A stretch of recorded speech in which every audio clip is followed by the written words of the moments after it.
So I'm going to reintroduce myself, Robert from AIO Integrations. We're talking about how to protect yourself from hackers in everyday life today. So I'm not going to revisit everything I just said, but let's go ahead and talk about some of the different things. Now, there are a lot of different browsers. I'm going to start with browsers because people ask me about this all the time.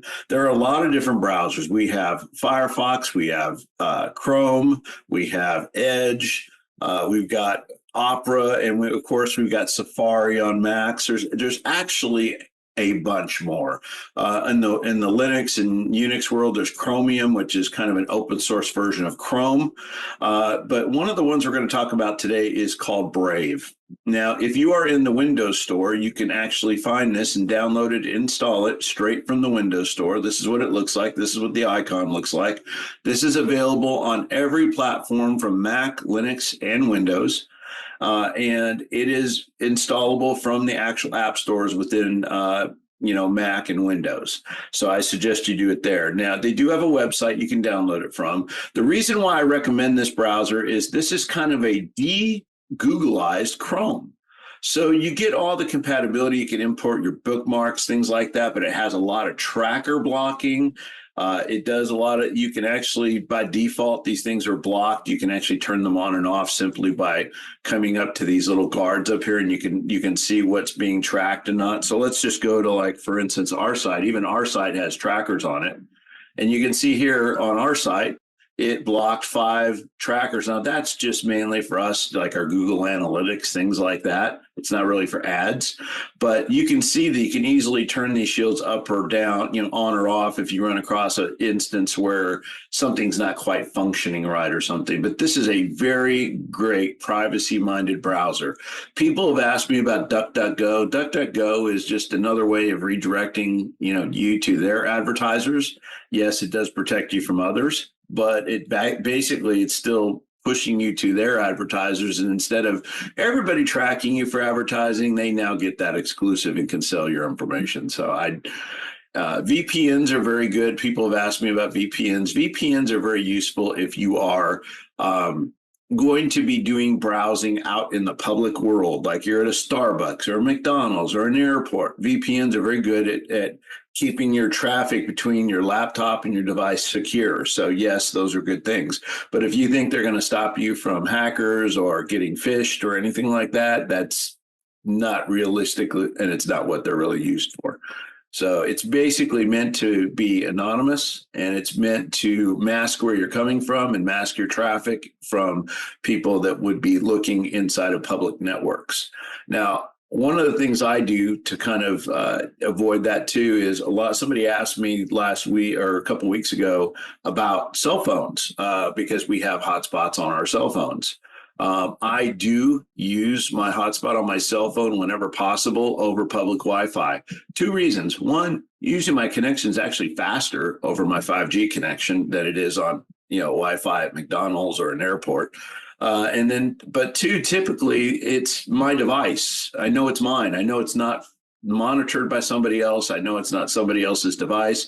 I know it's not propped up by a possible hacker. It's very easy for hackers to put up multiple networks and pose as legitimate networks and then steal every bit of traffic that goes across it. That is very common, and it's done in a lot of public places like airports and Starbucks and Barnes and Noble and places where people are going to sit and surf for a long time. So any place like that, you're going to find hackers patrolling for. So let's kind of switch off of, we're talking about browsers a little bit. Let's talk about email for a second. Email phishing right now is the #1 compromise method in hackers. In fact, as United Healthcare found out, and if you haven't read the news lately, this just came out overnight last night that they just popped 22 million. If you're a United Healthcare person, you use them. They just paid basically Black Cat $22 million to get their stuff back and to keep it from being released. Huge amounts of money. One of the biggest payouts in history. In fact, to give you an idea, MGM paid 16, or not MGM. I'm sorry, MGM didn't pay. It was Caesars in Las Vegas. They actually paid $16 million to avoid their stuff going out. That was I think that was the second largest payout in history. And they just made the largest one this year. 22 million in one bat was verified through Bitcoin yesterday. So yeah, that's a crazy amount of money, and it's just getting worse. We did a series for Alignable Education series on Wednesday of last week, and we talked about it's actually recorded. We shared some of the numbers out from last year and the previous 5 years, and they are staggering. Encourage you to go back and read it. It's in our channel for the cybersecurity channel. There's a recording there, and it's also up through Alignable's Education series channel. So definitely check it out. We've done 2 for them now. We're going to do another one, and we're going to be doing another one in May, where we're going to have the CEO of Cysurance, one of the largest cyber security underwriters in the nation, as well as Chase Norland, who is the CEO of Transmosis. They train and certify cybersecurity professionals under national grants. Both those CEOs are going to be our guests, and they're going to be talking about how what's changing in the landscape for small business because of these things and how it's affecting your insurability for cybersecurity insurance. So they're going to be on. We're waiting on dates now, but that's going to be in April or June, April or May. We're not quite sure yet. We're waiting on dates from them. So it'll be late April, early May, but we'll get dates out as soon as we have them. So getting back to what we were just talking about, email phishing is the number one compromise out there right now. And I'm going to see if I can pop up something from my email, just recent stuff, and show you guys just some very short examples of what to look for in this. And I frequently delete this stuff is the reason why you won't see a lot of it on there. But I'm going to bring up a few pieces for stuff that is obvious phishing.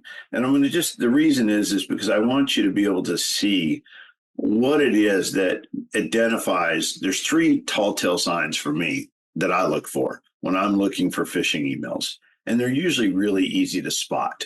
They usually consist of a few tall tale indicators. And let me see if I can bring one up real quick here.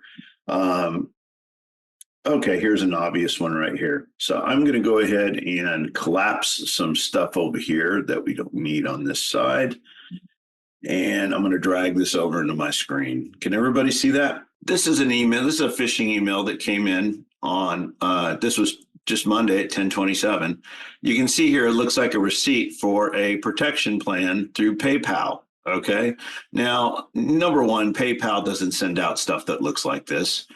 This doesn't even have their logo on it. A lot of them do. They're very official looking. We'll skip through a couple of these that are. But I want you to look at something. This is the biggest tall tale sign, and they can never hide this. Okay. They really can't hide this. This is being sent out through a Gmail account. Now, obviously, PayPal is not going to send stuff from a Gmail account. The other thing you want to see is who it's to. A lot of times these 2 addresses are not your address. A lot of times they include CCs to many other addresses, or there are other people on the 2 lines. Those 2 things right there are 2 of the largest tail, just the easiest things to recognize phishing emails from, and just simply delete them.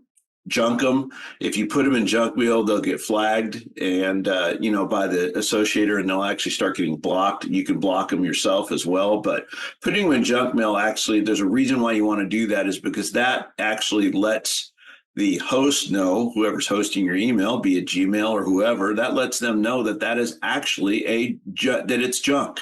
It actually reports back to them, you've reported it as junk, and then they can block that and include that in their filters. So just deleting is not always the answer. Basically, these are tall tale signs. The other thing is if they have attachments. So let's go see if we can't skim down here and find something with an attachment. And usually what you'll find is PDFs. You can find here's a good example of a bunch of stuff right here. You've got a bunch of people in here that obviously this is not something that was sent to me specifically. Here's another one that's a Sirius XM. Obviously no logos. But logos are very common. You're going to see those. Here's another one. Look, we have an attachment right here. This is obviously being blocked by Outlook. but these will show up in the form of an HTML file, a PDF file, an Excel document, a Word document. If you get any kind of document from a person you don't know, you exercise zero trust, all right? These files are made for you to just, the moment you hit them, the moment you open them, they are made to download payloads. And at that point, everything else happens behind the scenes.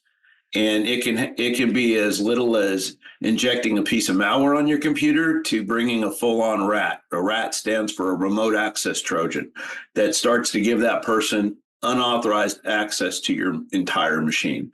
At that point, they can do anything from installing keyboard trackers, just a number of things.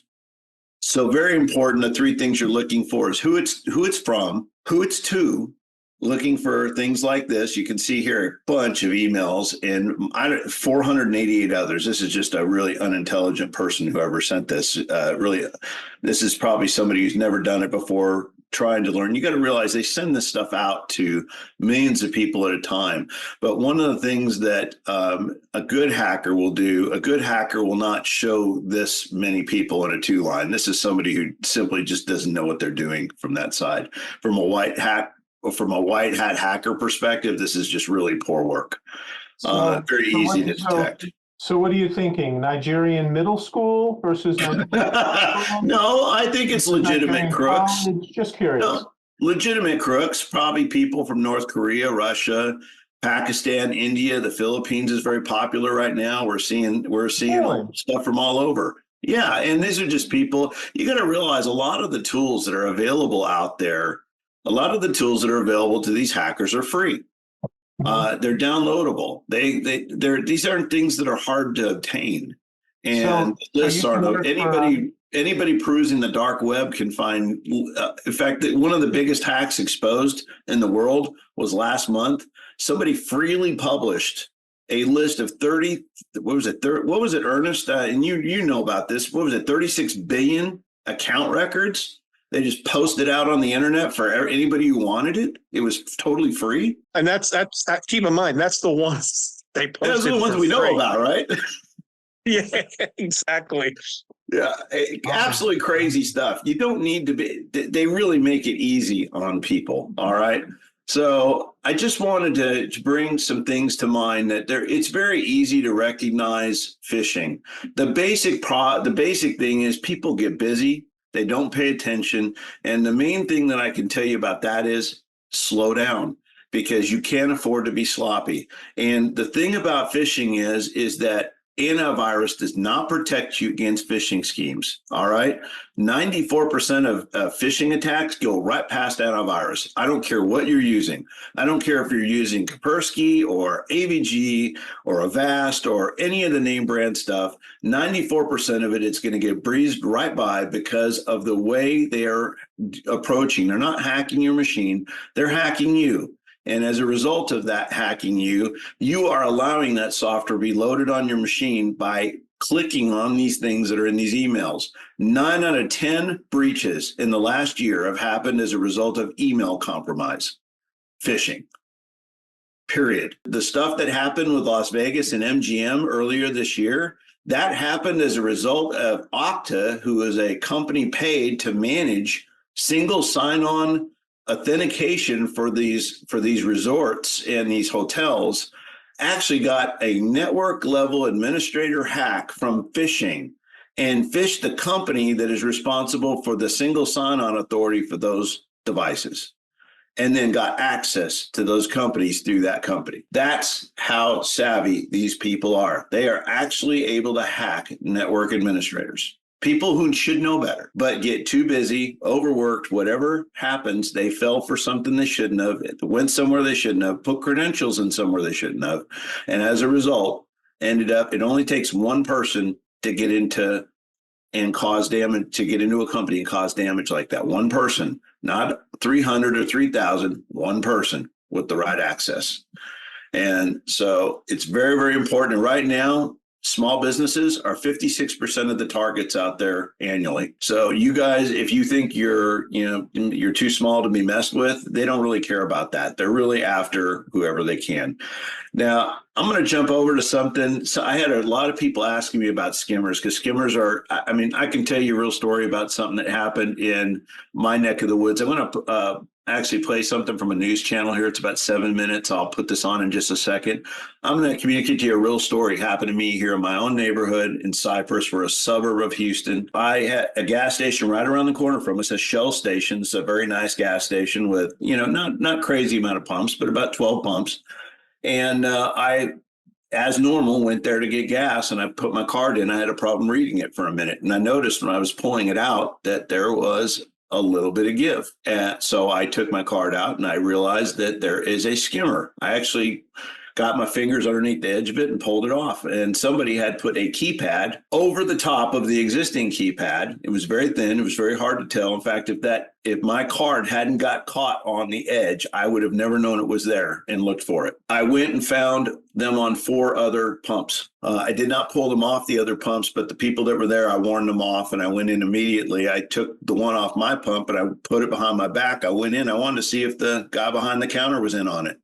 So I went inside and I told him, I said, I think there's skimmers on your pumps out there.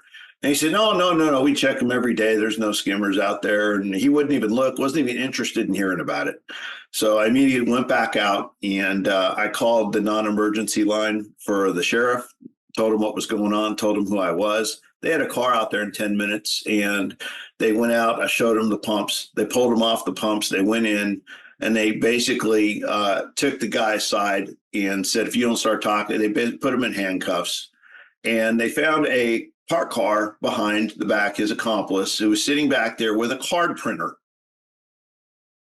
He had already run over 100 cards from his car. Wow. This real story. Arrested both of them. Wow. And it's so I never heard back from them because I really wanted to know what happened, if the guys actually, I wanted some kind of a finality to that, what happened to these guys. But in our justice system now, they probably got bailed out for $100. It wouldn't surprise me if that's the case. But anyway, that is happening all the time. So with that in mind, I'm going to play this little 7-minute piece from a news channel they posted. It's got a lot of good information on it. So I might need to reshare my screen with some sound options here. So give me 1 second while I do that. And let's see. There we go. We're going to go ahead and get that shared back out. And here we go.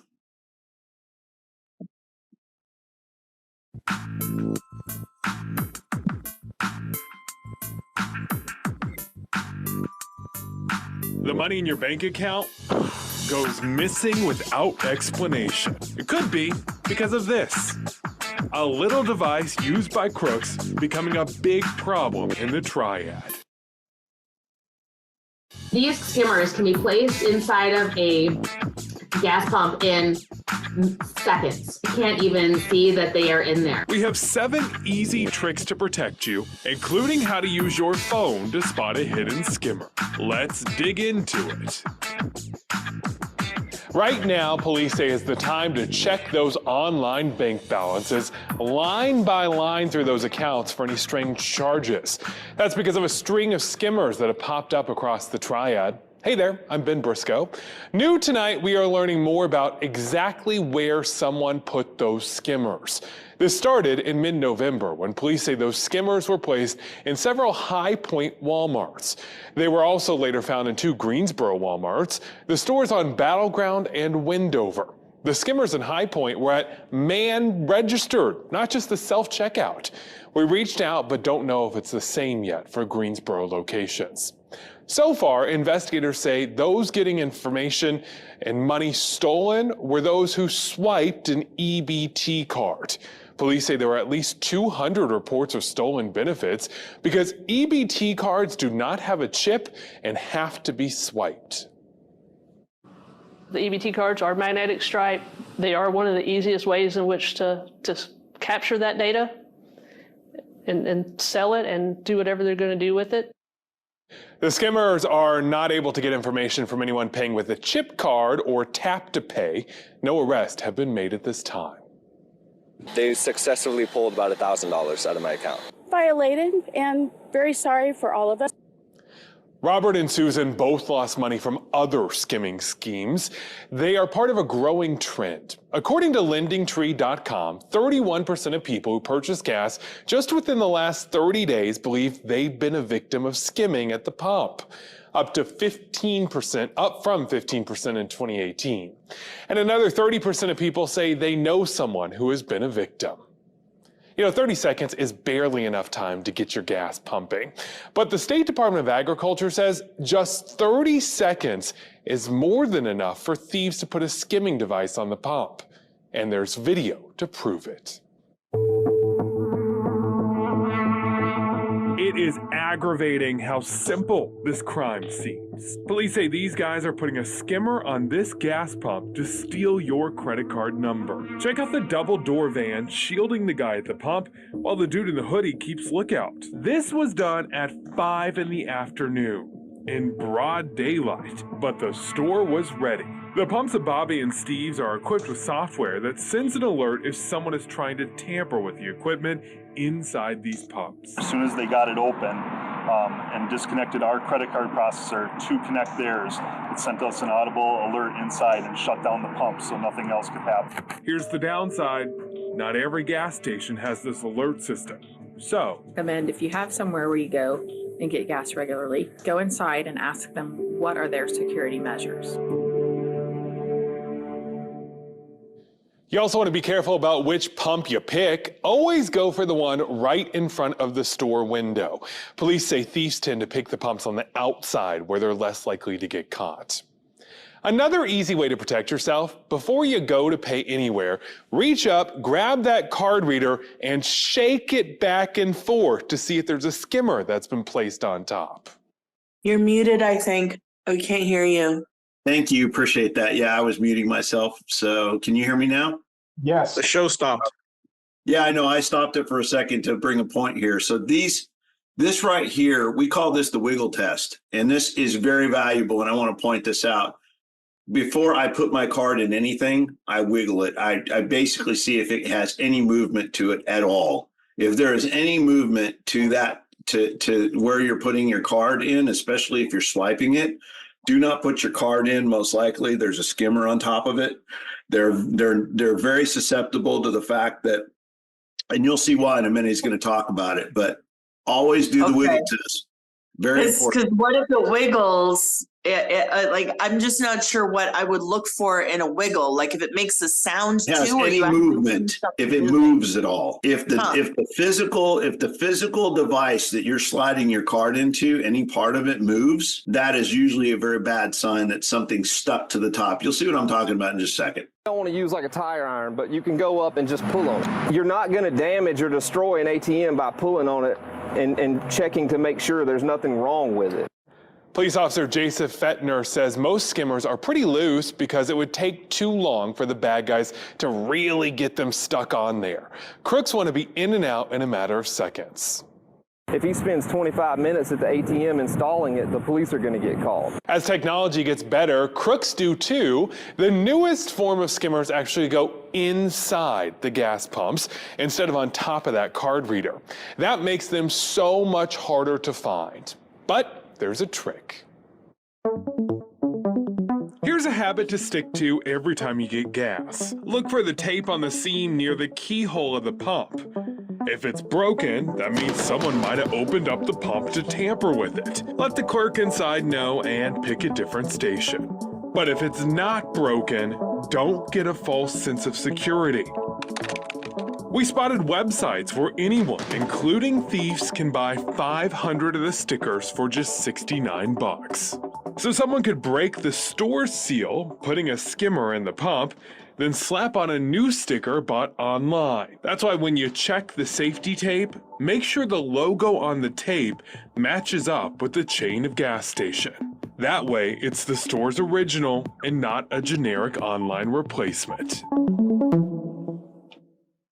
Okay, Okay, in addition to looking for the tape, you also want to look and see if there's a Bluetooth signal that's coming out from the card reader or pump. Vincent Carrelva shows you why and a fast way to check.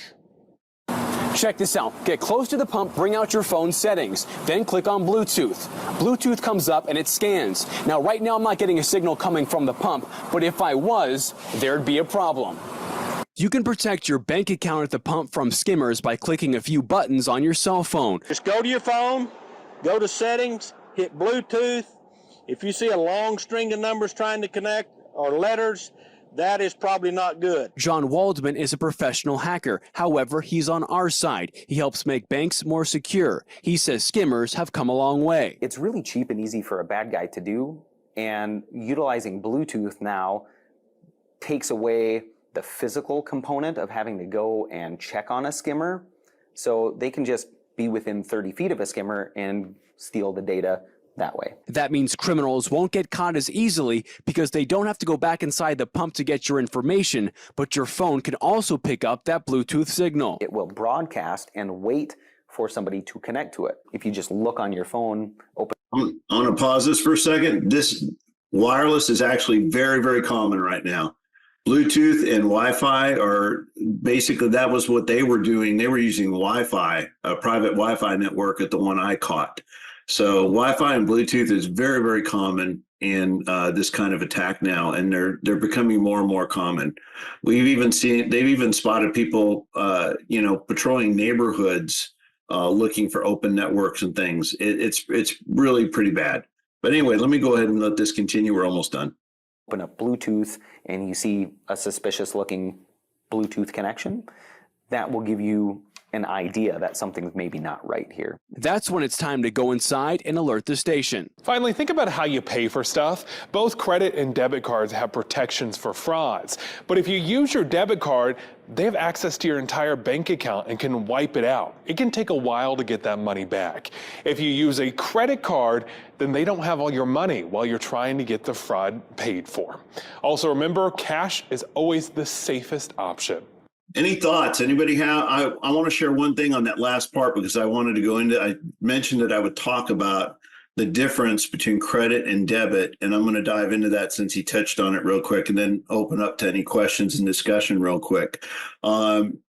There's a huge difference between buying with credit and debit, and it isn't just about the protections and what they have access to. It's how the POS or the point of sale systems store the information and the possibility of people using the surveillance systems in the stores to get your PINs. So let me give you an example of that.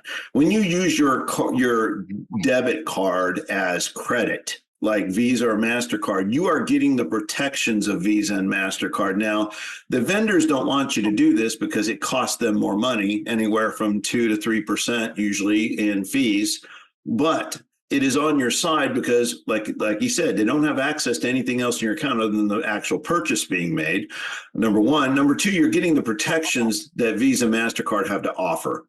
Okay, and that is absolutely huge. All right. The second thing is that in the point of sale systems, they legally, because of their agreements with Visa, MasterCard, and the credit card companies, cannot store anything but the last 4 digits of the actual card number.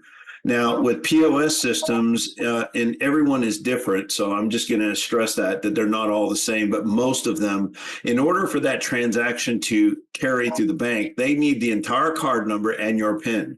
So it is actually storing that in the actual POS system. And if you have a person that knows that operating the POS system and they have access to the surveillance system, almost every single gas station or any kind of retail checkout is going to actually have a camera on the keypad area on the ATM. I know because I basically sell surveillance packages to gas stations and chains and things like this, and we position them there for security reasons.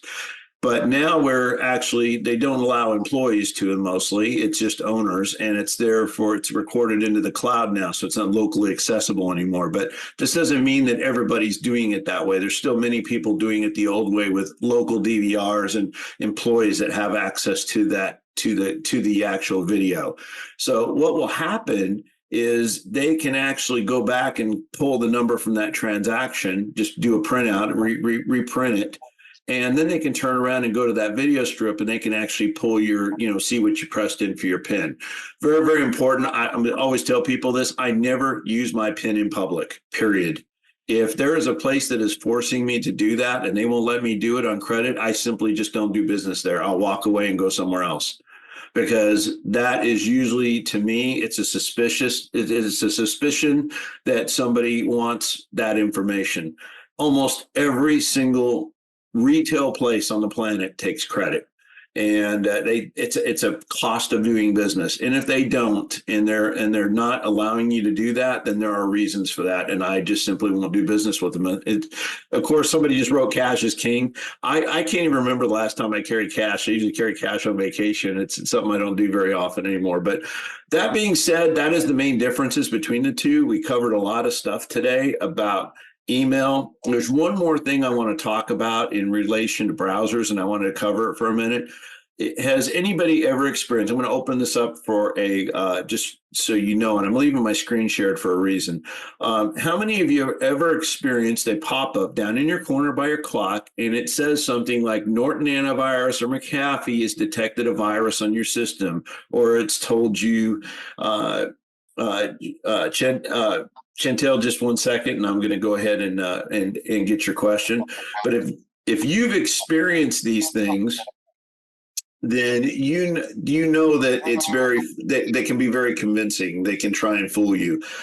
These things are powered by your browser, or maybe even had your whole screen. You hit a website and your whole screen got taken over and says you have a virus. Don't shut off your machine. You'll only make it worse. It gives you a phone number to call. We had somebody come on a few weeks ago, told us that they got taken by something saying that Microsoft said their machine had been compromised. Call this number right away, and they did it. Of course, I'm going to tell you something that's probably very painfully obvious to a lot of you, and that is that Microsoft doesn't advertise phone numbers to have you call off your machine, just like the IRS doesn't, call your phone and say you owe us money. They will kill you with snail mail before they'll ever call you on the phone. This is not something that happens in the tech world. Microsoft is not going to tell you that. Those pop-ups are driven by your web browser, okay? And the very simple way to get rid of it is to go down to your bar right here. And you can see I have a browser window still open down here, so I'm going to show you what happens. So if I open this browser and bring it over here and just leave it up, if I go over here and right-click and hit Task Manager, and there is something very similar to Task Manager in an Apple, and that is called Activity Manager or Activity Monitor. If you just come here and you see Microsoft Edge is the browser I'm using, sometimes I use Chrome, sometimes I don't. If I right click on this and I hit end task, you can see that disappears. That will make all those pop-ups disappear. It'll basically give you your computer back. Now, you have to be very careful, because if you reopen the browser, it is going to ask you if you want to restore the session like this. You want to say no, you just want to close that. Otherwise, it'll bring it right back into where you just were. Okay, little quick trick to get out of those things in case you run into them, but I'm going to leave off with that and open the floor for questions. Chantel, you had your hand up, so please unmute yourself and ask your question. Yeah, sorry. It was just, here you are. Go ahead. My phone gets weird. No. You said, has anyone had that happen? And I was like, yes. And then the tip you just gave out is like, oh, yes, that's what I do. Yeah, it's very easy to get rid of, but they are very convincing. And a lot of people don't realize that they are driven by the browser. And depending on, the type, it can do anything from be a little notification box in the corner to look like to imitate a system pop-up, or it can take over your whole screen. But that is a very easy way to get out of it. You can also hit Control-Alt-Delete to get, and that will bring up a screen, that will allow you to have access to Task Manager as well. If it takes over your whole screen, that's a great way to get to it. Any other questions? My son is banned from playing games on my computer now. Well, I'm going to Yeah, the three biggest things that spread malware sites like this, and they know they embrace the hacking community, is going to be gambling, gaming, and porn. Those three things are probably the biggest purveyors of this stuff by far. Yeah. Hey, how you doing, Ernest? I am great. I just wanted to share some things with people. Go for it. Let me follow. Ernest is he is also a cybersecurity professional. He does some hosting with us. So I just wanted to introduce you. Thanks for being on today, Ernest. Sure. No, I enjoy, joining the audience and everything. What I was going to say is, with credit cards, they're the way to go. Make sure you have a chip card. If you don't have a chip card, or even if you do have a chip card, because sometimes people will get your information and they will try different things to try to use your credit cards. I have alerts on my credit card. And at certain thresholds, if I do not acknowledge the charge, the bank will kick it back and say, sorry, we're not allowing that charge to go through. They either call me or they send me a text message and I have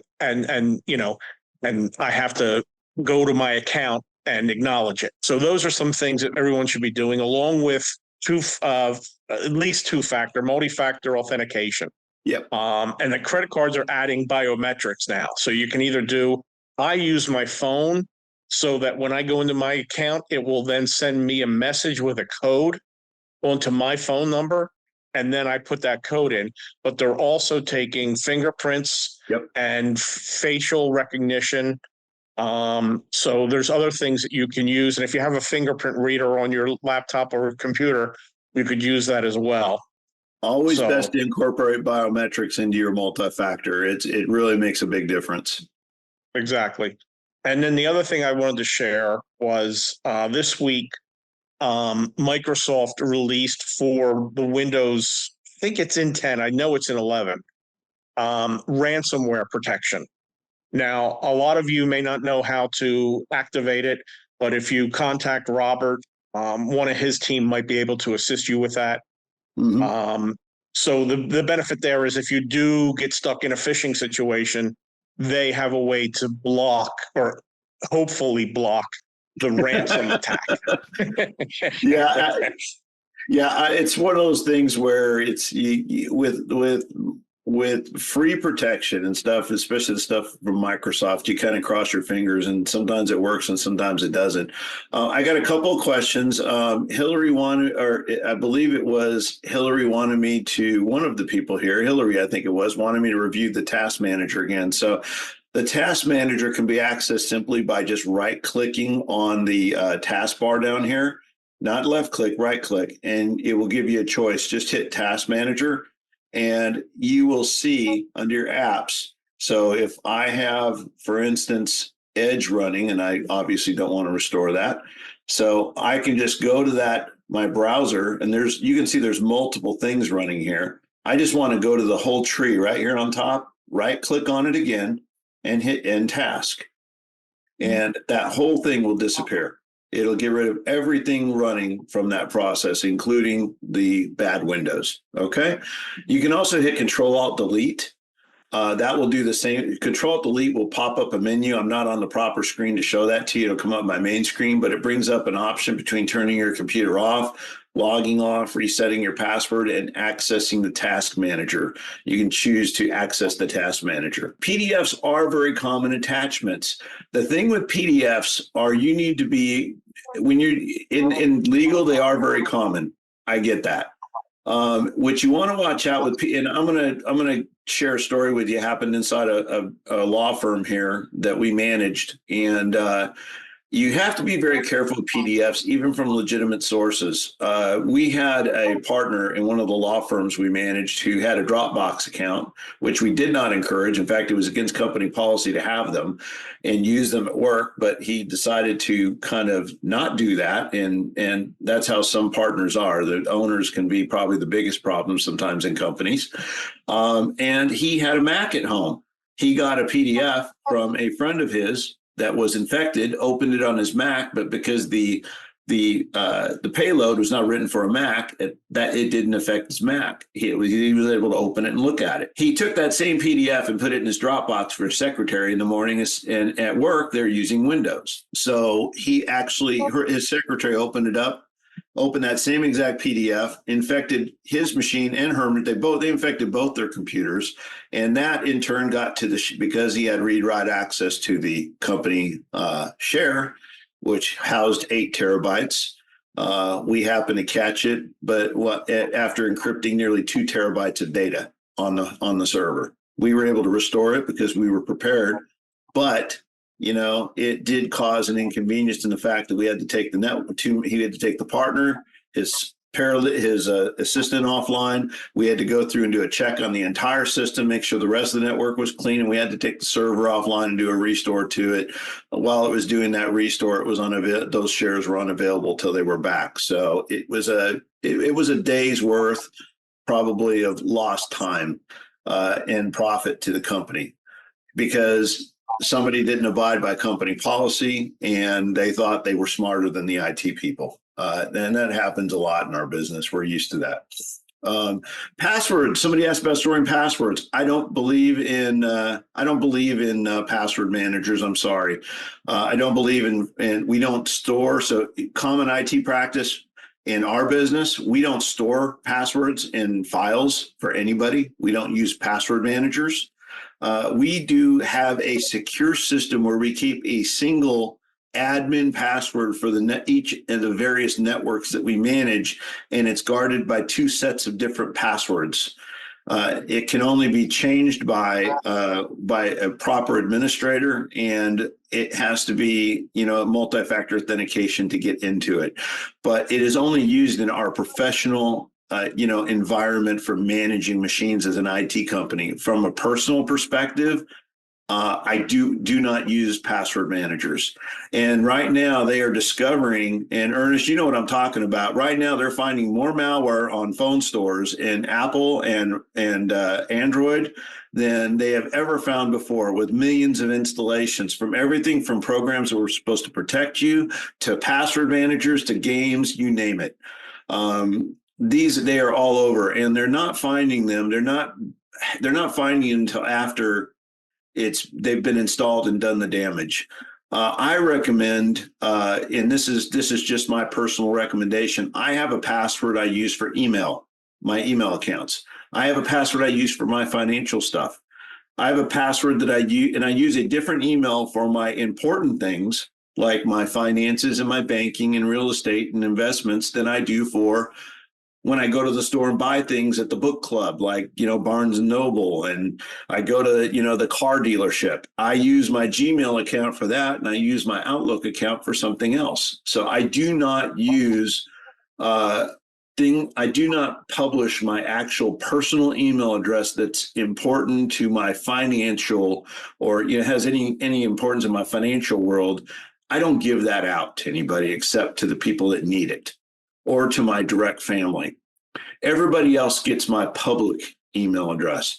I would recommend, yes, at least every 3 months. They're actually starting to talk about instigating policies about changing passwords every month. Yeah, I mean, it's actually starting to get that bad. Whoever said yes, I think that was you, right, Ernest? Yeah, it's me. I mean, all the stuff that lies under compliance, if your business has to be compliant with HIPAA, PPI, PCI, 30 days is when they need to be changed. If they come in, you've been breached and you didn't do that, you failed to follow due diligence. So yeah, these are absolutely true.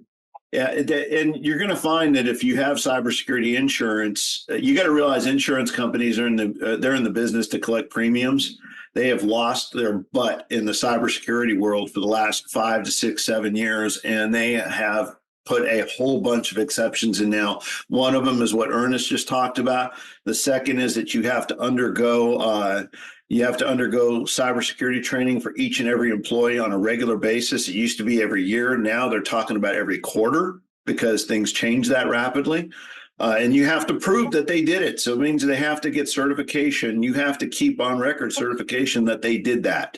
You have to have multi-factor authentication enforced, not just say that you're using it, you have to enforce it. There's a difference.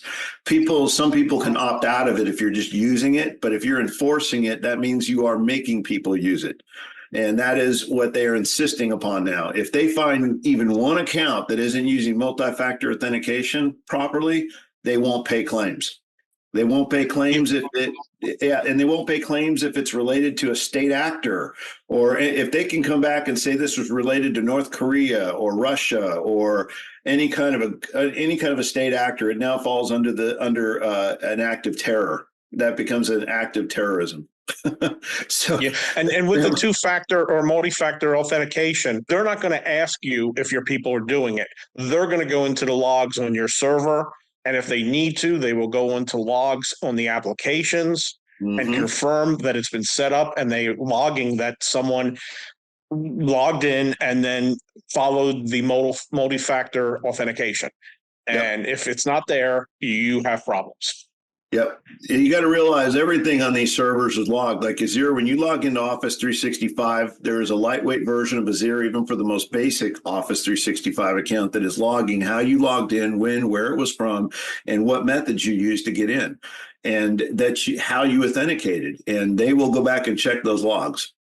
So very, very important. I think we covered a lot of ground today. We got about 5 minutes left. Does anybody else have any? We can actually go a little longer if we need to, but does anybody have any questions about some of the stuff we have? We've talked about, we've covered a lot of grounds here, but I can tell you right now, I'm going to knock on some wood. I have yet to be breached in any way, shape, or form. I've not had a card stolen. I've not had my account compromised. I've not had an email account compromised. I've not even had a Facebook account compromised. And a lot of it is just due to good habits. And you have to, I know, I'm not trying to do that. Believe me, I'm not like the LifeLock guy going, here's my social security number, come hack me. That guy got hacked 5 times within the first year. But I want to share something, Robert. Yeah, go for it. I've been meeting with a fair number of small clients. And for those of you out there that don't have the certificate that Robert was talking about, the training, you need to get it, because you're going to find that the companies that you're getting information from, like if you're an insurance salesman or agency and you need to go into the carrier's website to get, the quotes and all the information related to putting in a policy, they're going to be asking you to produce those certificates. I'm seeing it across all my small clients now. All their the bigger management organizations that give them data or they plug into for data, loans and things like that, they all want to see that you have that security training. They don't want you on their systems if you don't have the training. So I'm just sharing that with everyone so that you're prepared, because they will cut you off immediately. They will give you 30 days and they will say, sorry. And they're basically giving you notice that they've shut you down. And that's what I'm seeing with my clients. Something I'm going to stress here, somebody asked about training certificates. So something our company does is a community service. If you scroll down, it's get.aiosupport.net. I'll put this in chat for anybody that wants it. We actually have a special alignable page, and let me tell you what, I'll just post that up, because there's discount codes for alignable members and everything on here. But I'm going to show you right down here at the bottom, there's a part that says awareness training. We do that as a free community service to anybody that wants it. And we have two parts. I'm going to go and click. So if you click on awareness training, that's going to go to our portal, training.aiointegrations.com. If you scroll down here, I've put together 2 series here. One is one that we do for employees. You will get tested on the material we teach you. We go over some of what we covered here, plus a lot more. And we actually will test you on this, and you have to pass with a score of 80 above. You get 3 tries. If you do, you will get a downloadable certificate from us certifying that you went through an awareness course from us on that date, and I was the one who taught it. Okay, and this is on demand. So there's 3 courses, and if you go in and take a look, you can preview what they're about. There's 3 sessions. One, we talk about understanding the threat. We talk about threats, attack methods, and protection methods. And then we talk about the impacts of breaches for business liability, compliance, and reputation. Okay. And this is the business one. This is for employees and business owners, and you will get a certificate out of this that you can use for that. Now, we did one at the end of last year. We started recognizing, I work a lot with, people that all you have to do to register for this is hit sign up, put in your name and email address, and verify your email, prove you're a person. We don't do anything with it. We just want to make sure you're a real person, and you'll have free access to all this. There's no cost to it. It's something we do as a community service. We did this part for families, and this is really cool. We recognized last year that over 7,000 minors were targeted by hackers for sextortion and other things, that resulting in over 16 suicides just last year. Parents had no idea this was happening. They had no idea their kids were being targeted until after their kids were dead. So, and there was actually a national headline on this that hit in October of last year. I think it was out of Michigan. It was a high school senior, had a full ride to college. He was a football player. He was being extorted by some Nigerian hackers.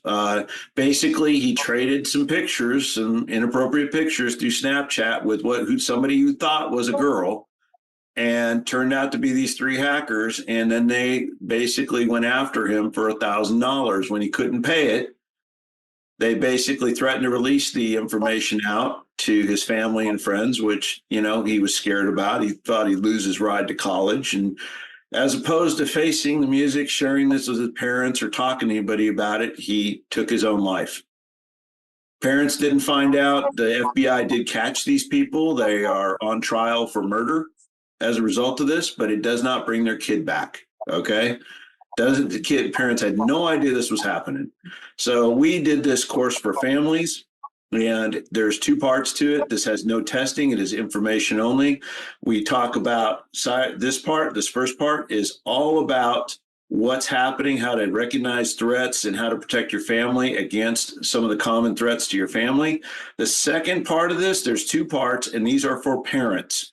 We talk about how and why hackers are targeting minors, why they're stealing information from schools, and how they're using social media to put that information together to undermine their kids.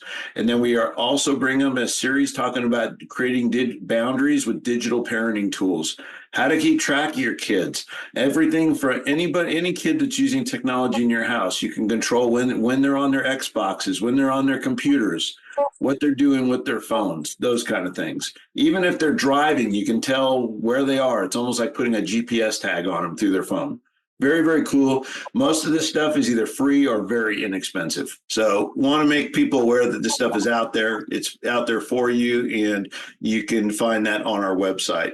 We also do sell cybersecurity solutions for families and businesses. So I encourage you, if you just want to find out more, just come to our site and scroll down our main site, I should say. Here, I can't even get back to my own main site. There we go. Let's do that. If you just click on this area right here that says protect your business today with a free consultation, it'll take you to a page here that'll just tell you how to connect with us. We aren't going to ask you for a credit card or anything like that, but what we are going to do is we are going to ask you just for some basic information about yourself, your office, what you're looking to do, and if you're having any current problems that we can help you with.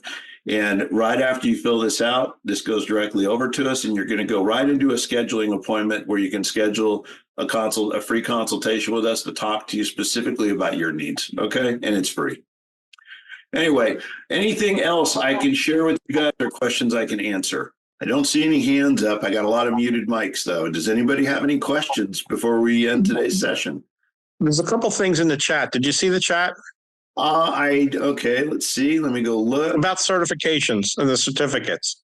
Yeah. Okay. So certificate, something, yes, all you have to do is go to that site and sign up. You don't have to register. The certificate is mainly for you to do. After you complete it, you download it, you keep it in your records. Okay. If you want to put it on a wall and you think it's that great looking, we'll be highly flattered. But it's mainly meant to record that you went through a course, and the information on it is very useful. It'll help you in your everyday lives. There are free ones you can take. There's lots of free ones. I just suggest that you take one and one that also make sure it's from somebody reputable and is recognizable. Make sure it's also something that you can get proof you took and will meet the qualifications for your insurance. Anybody, I'm looking through to see if there's anything else. I got a lot of comments in here. Refreshing passwords. We talked about passwords. Laura, you had something about how does it work? Is it a folder? What do you, can you clarify that for us? You had a comment on the chat here earlier about, so how does it work? Is it a folder? Can you tell me what that was about? You are muted, so you will need to unmute yourself. Oh yeah, sure. Thank you. I was thinking about how you said for business, how you store the passwords and how it sounded like there's like a folder where the passwords are, then you do double verification. No. What I meant, I would never store your passwords in digital form on your computer, not ever. Some people will do it in their wallets. That's kind of really an old school way. What I suggest you do is you find a convention that you use. For me, I will use a combination of an old address I lived at, either a zip code or a number, in conjunction with a car I owned at one time, just for me, because I'm a car guy. I've owned 43 cars in my lifetime. So it's easy to pick something random, and I'll combine that with, something else out of my life that's not common knowledge. But I have without giving away too much, obviously, what I do is I pick things that are unique to me and not public knowledge, and I combine them. And then I use certain types of passwords for certain things. I use usually no less than 10 digits. 2 special characters, upper and lowercase letters, and numbers. You want a good mixture.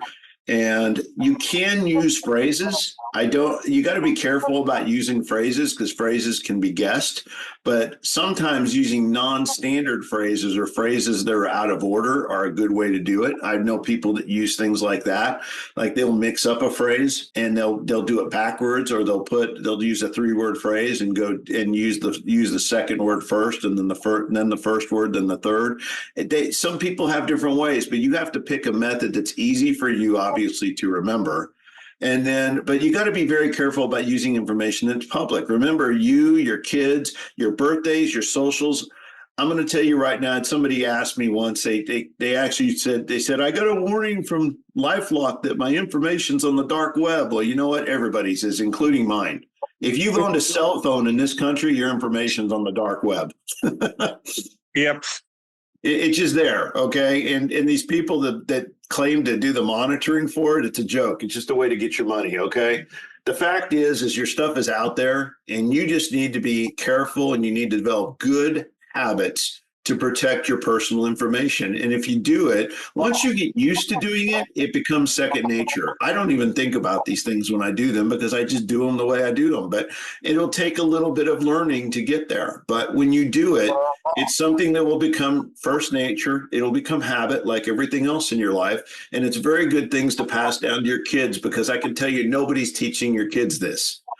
And this is stuff you need to teach to your kids and your relatives, because I guarantee you, I can't even tell you how many conversations I have with my senior mom and dad over this stuff. I have to pretend my aunt gets her Facebook duplicated, every quarter.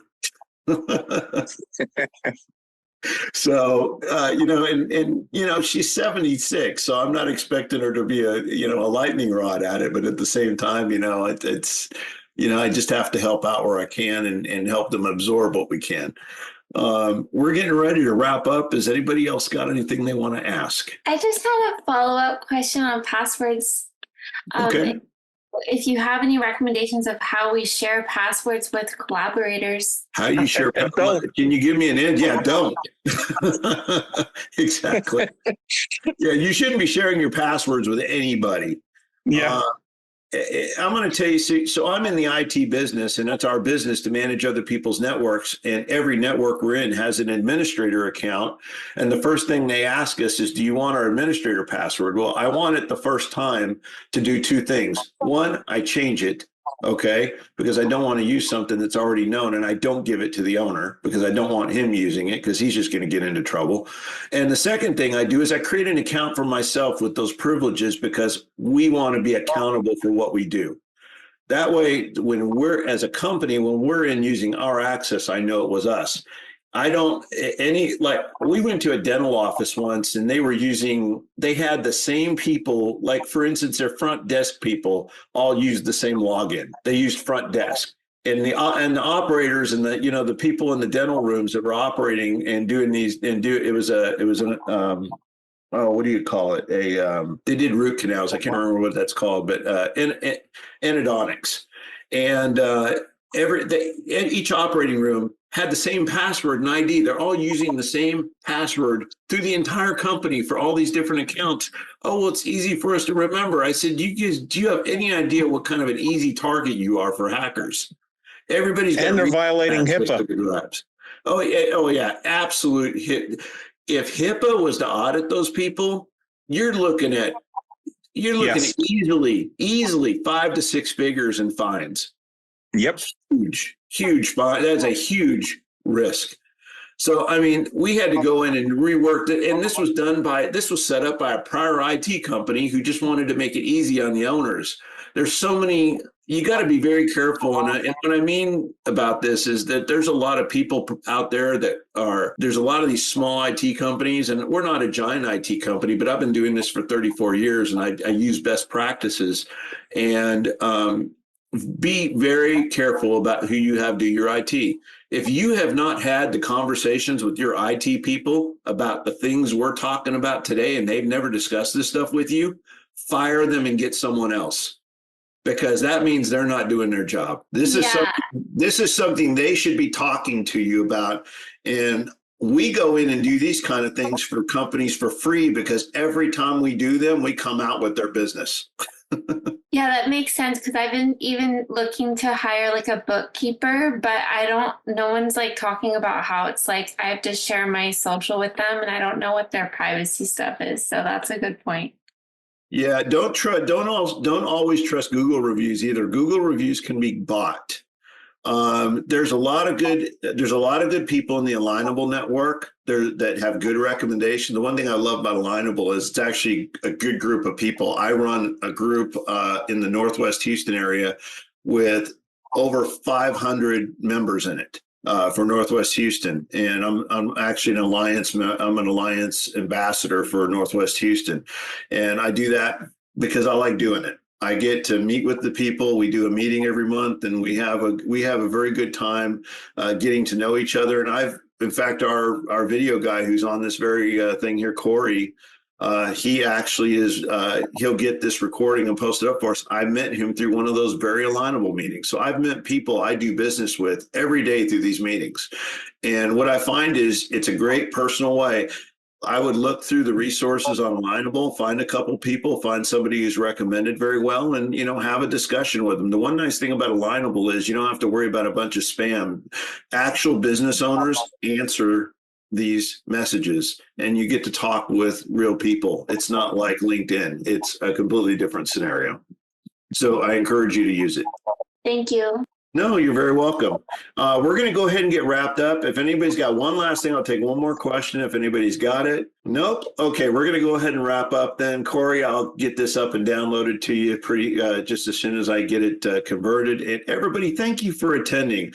Again, my name is Robert Trimbath. I'm with AIO Integrations. I run the CyberGuard. That's actually our brand at CyberGuard. We do managed services and we do managed security services, cybersecurity services for small businesses. We specialize in businesses under 25 employees. In fact, 75% of our clientele is in that makeup. So we have people that are 1, 2, 5, and so on. We don't have a size restriction. So if you're a home business or a small business and you want some help, we don't care how big you are. We'll be happy to reach out and help you. So make sure you message me through there. I'm on every day. I check it every day, and I will respond to you. Okay?